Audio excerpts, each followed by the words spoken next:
Federal agents raided a Minneapolis judge's home and traced about $100 million tied to the Sinaloa Cartel.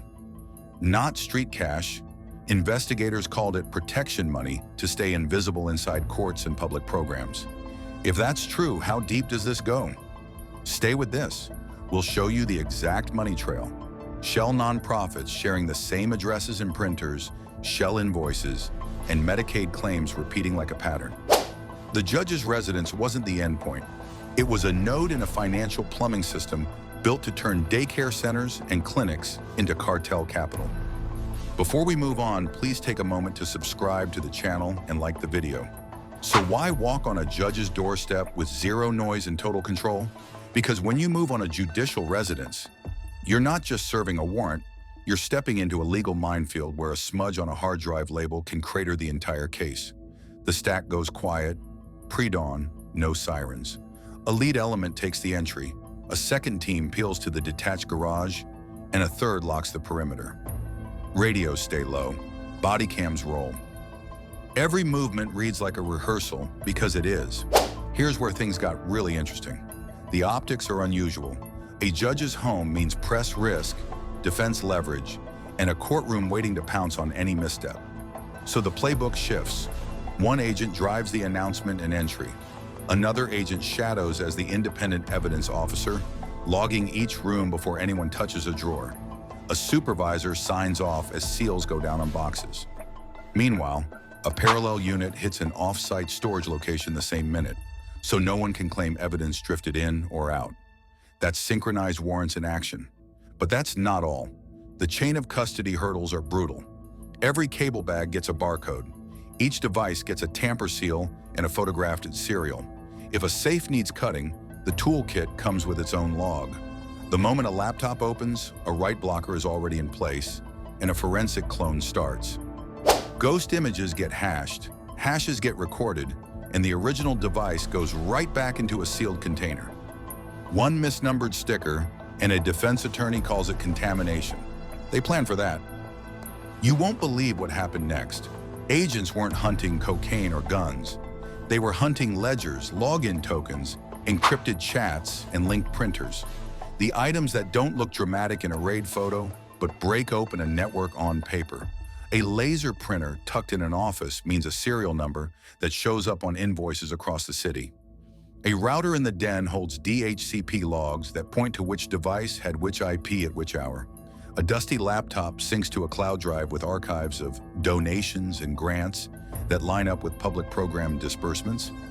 Financial crime units love metadata because it doesn't lie the way testimony can. They prioritize MAC addresses, IP leases, printer serials, and invoice templates to map hidden control. That's how you move from guesswork to a timeline. A home Wi-Fi log can match a midnight spreadsheet edit. A shared font pack can connect two unrelated nonprofits. An invoice template with the same kerning error shows up at a clinic 4 miles away. These are quiet fingerprints. Here's a tight example. A shell nonprofit tracks donations on a spreadsheet with timestamps. Across town, a clinic submits Medicaid claims with billing times to the minute.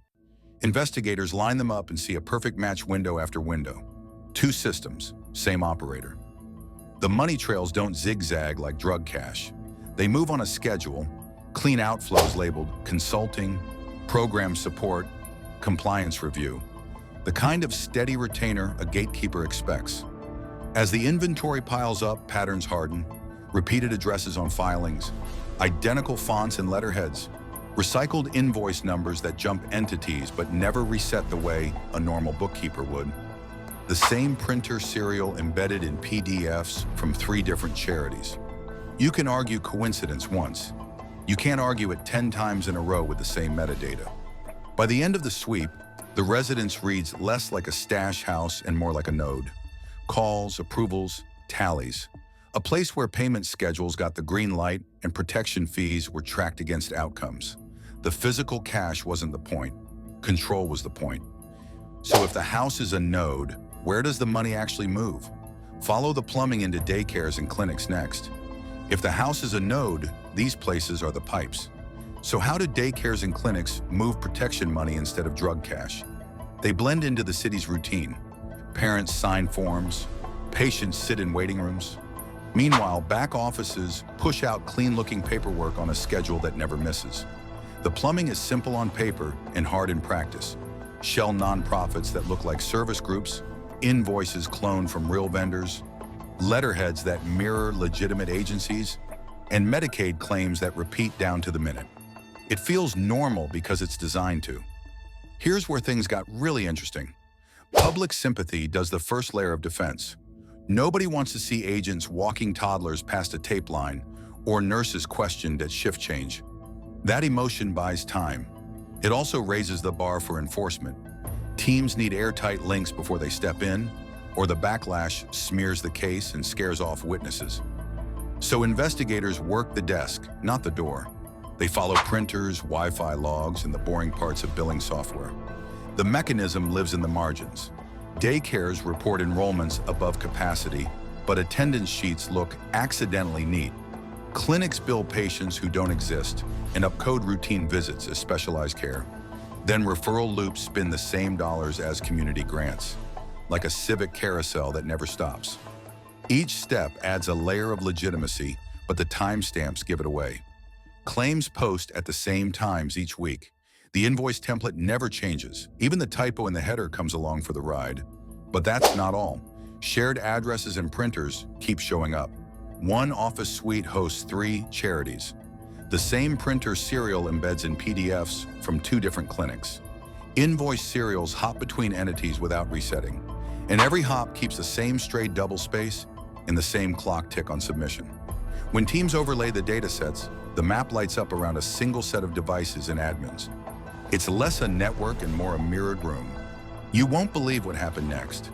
The flow doesn't spike like drug drops, it hums. Protection money leaves like a salary. Stable monthly outflows labeled consulting, compliance, program oversight. Gatekeepers get paid the way a landlord gets rent. No bulges, no weekends stuffed with deposits. That regular cadence is the tell. It matches calendar invites, memo approvals, and long email threads with bland subject lines. A storage unit adds the kicker. Paper ledgers sit in bankers' boxes, and every line item has a twin in ACH logs, down to the cent. 3 separate charities echo the same totals, the same days, the same notes. Paper and digital sing the same song. As the wire maps expand, the cash steps through 5 entities in under 2 days. It pings through nonprofits, a clinic, a service vendor, and lands in accounts tied to logistics. Fast in, fast out, always layered, never resting long enough to freeze. The pattern repeats with small tweaks, like a script. By the 3rd run, analysts can call the next hop before it posts. With the routes mapped and assets seized, a clean conviction should be the next step. But that assumes the courtroom behaves like a spreadsheet. What happens when the defense flips the narrative and the gatekeepers they paid start talking back?